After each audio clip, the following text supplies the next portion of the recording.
President. Junior Senator from Iowa. Mr. President, first let me thank my senior colleague, Senator Grassley, for his many kindnesses and for working and coordinating this together as we did the other day. Our staffs are working very closely together to do everything we can to ensure that the recovery that we have to do now is swift and thorough, and that we do everything we can to assist the many volunteers in Iowa who have come forward to help. We toured around a lot together late last week. I'm sure we'll be doing more this week to just make sure that we are up to speed, that we know what's happening, that we have a firm grip on the different agencies that have to come to Iowa for this tremendous cleanup effort. Mr. President, before I get started, I just want to ask consent that Rodney Brown and Caitlin Stable of my staff be granted floor privileges for the duration of today's session. Without objection, so ordered. So I want to join with my colleague, Senator Grassley, in giving a little bit of a report about the events unfolding in the state of Iowa. I think Senator Grassley went over most of that right now. I might just add a couple of things. As he said, we toured together last week a number of cities, Waterloo and Cedar Falls and Cedar Rapids, Iowa City, Des Moines, Mason City, Charles City, Nashua, Waverly, all places hard hit by this flood. I needn't tell senators, you've all watched it unfold on television, on CNN and everything else, as the devastation in our state. Every newspaper is covering it on the front pages, whether it's the New York Times, the Los Angeles Times, or the Chicago Tribune, or Atlanta, or wherever you are.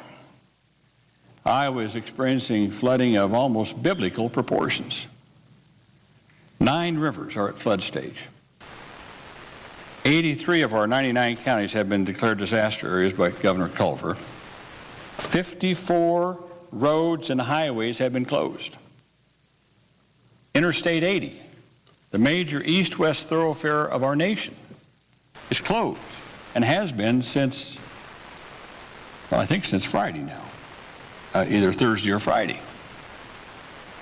In Iowa, Interstate 80 closed. Interstate 380, north-south, it's closed. Again, not to mention a lot of our smaller roads and highways in Iowa, making it very, very difficult for people to even get around. As Senator Grassley said last Friday, we were accompanied by FEMA Administrator Paulison and Governor Culver, OMB Director Nussel, a former Iowan. Mr. Paulison said that flooding was some of the worst to hit the United States since Hurricane Katrina slammed into the Gulf Coast.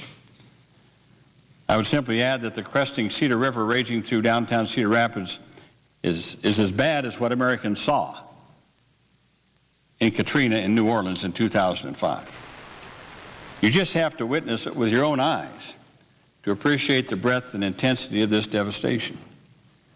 And it's really humbling when you meet with so many people who have been so affected by this, lost their homes, several lives lost it.